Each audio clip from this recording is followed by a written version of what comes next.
বাইরে লক করে দেন, এই বাইরে লক করে দেন।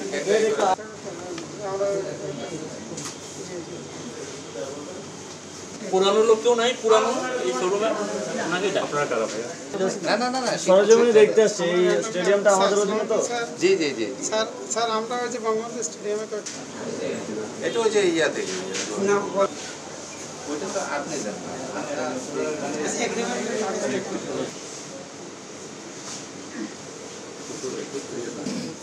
পরিষদ থেকে কিছু ভদ্রলোক আসছেন আমাদের। আপনারা রওনা দেওয়া লাগবে না, এতক্ষণ ওখানে ঘুমাইছেন তাই তো? ঠিক আছে, মাত্র জানেন না, আর 5 মিনিট আগে জেনেছেন।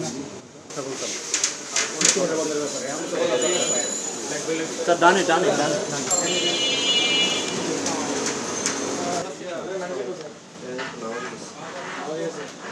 আপনি কৃষি বাসেন আর সেকেন্ড পার্সন মোবাইল ম্যানেজার কেউ না।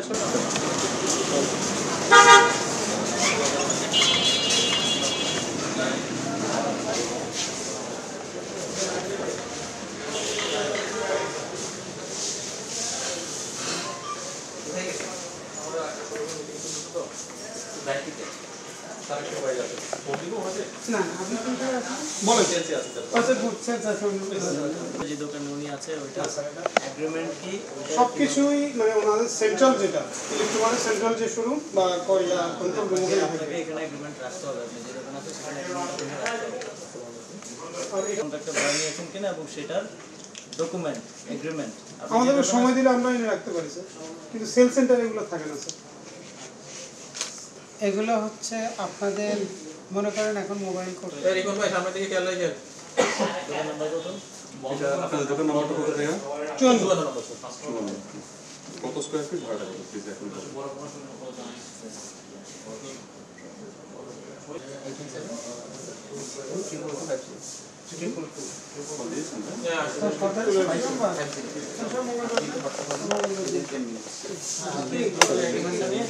আমাদের 4টা শো আছে স্টেডিয়ামে।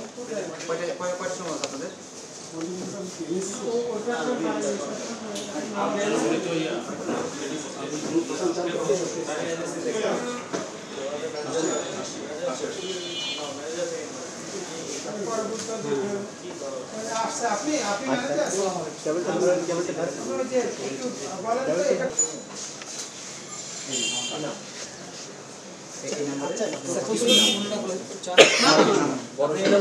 আপনি হোয়াটসঅ্যাপ করে পাঠিয়ে দেন, ঠিক আছে স্যার? আসসালামু আলাইকুম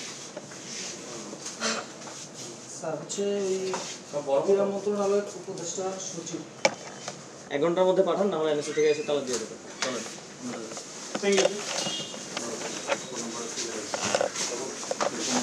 এটা পয়েন্ট অফ কন্ট্যাক্ট দিয়ে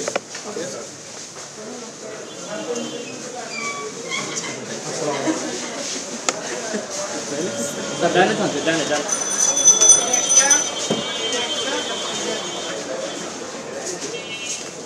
তো ভাই এইসি দেখেন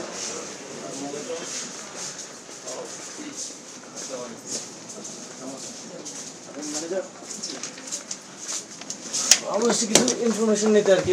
এই স্টেডিয়াম মার্কেটের সবগুলো দোকান তো আমাদের এনএসসি অধীনে, আমি এনএসসি চেয়ারম্যান হিসেবে আছি। 52 নাম কি দেন বলতে? AB electronics. আমি নিজে বাইরে আছি।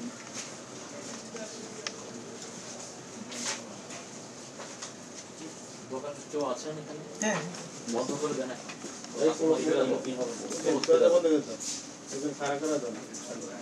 সামনে দাঁড়াও।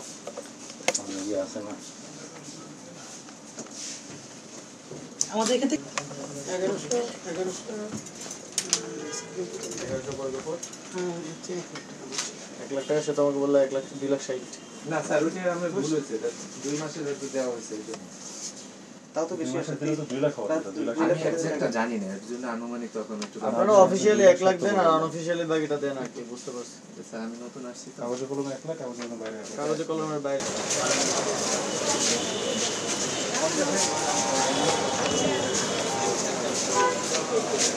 ওই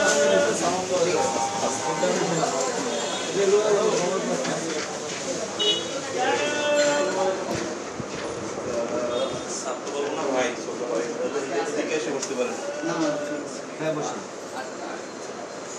কিছু ইনফরমেশন জানতে চাই। অবশ্যই সব কানেক্ট করছি বলেন আপনার এই দোকানটা তো ভাড়া আছে না? ভাড়া কত? ভাড়া হইলো 1,35,000। 1,35,000 পার মান্থ।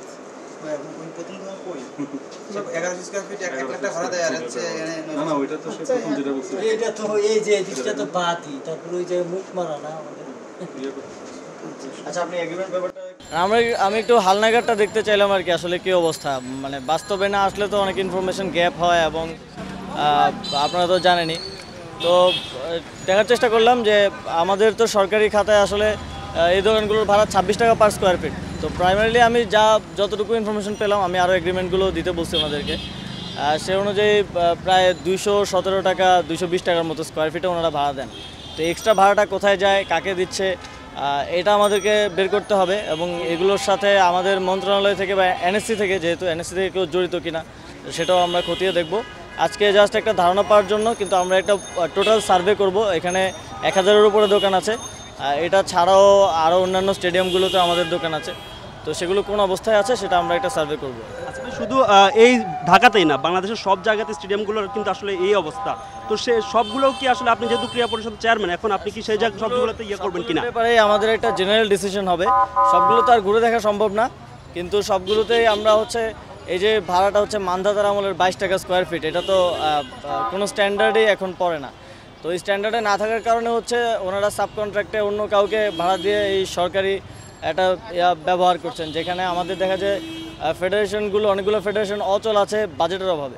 তো সেই জায়গায় আমরা সবগুলো স্টেডিয়ামেই, যত জায়গায় আমাদের এরকম আছে ফ্যাসিলিটিস, তো সেখানে আমরা একটা সার্ভে করব। সার্ভের মাধ্যমে বর্তমানে কী অবস্থায় আছে, মার্কেট স্ট্যান্ডার্ডটা কি, ওই অনুযায়ী নির্ধারণ করে আবার নতুন করে হচ্ছে সেগুলোকে পুনরায় ভাড়া দেবো। এটা হচ্ছে আমাদের একটা প্রাইমারি আইডিয়া। এটাকে আমরা আরও কীভাবে বাস্তবায়ন করা যায় খুব দ্রুত সময়ের মধ্যে সে ব্যাপারে উদ্যোগ নেব। একটা প্রশ্ন শেষ।